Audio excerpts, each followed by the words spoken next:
Yeah, go, question. Paano ka naging ganyan ka, kasi sobrang bilis mo mag-isip, ang bilis mo magsalita? Pinapractice ba yan? Merong talata sa Biblia na sinasabi, ang pagkatakot sa Panginoon ay pasimula ng kaalaman. Karunungan ay pinakapangulong bagay, sa lahat ng pipiliin mo unawa. At the same time, sisipaagad mo sa pag-alam.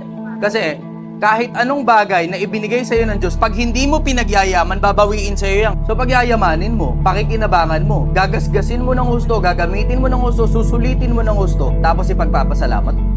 Matuto kasi kayo magpasalamat. Binigyan ka ng kahit ano, hindi ka makapagpasalamat. Minsan galit ka pa. Meron niya ako na-tsambahan. Nagmamaneho ako, nakakotse ko nun. Dumaan ako sa gas station. Di ba sa gas station, merong libreng parang lilinisin yung windshield mo. So, nilinis yung windshield ko. Binigyan ko 5. Happy siya, nagpasalamat eh. Pagbiyahe ko, napahinto ako sa isang stoplight. Tapos merong pulube, yung naglilinis ng windshield na gano'n. Hindi mo naman hiningin linisin nila yung windshield. Binigyan ko ng 5. Binato sa akin pabalik. Sabi na, Kakotse ka, 5 lang bibigay mo? sabi ko,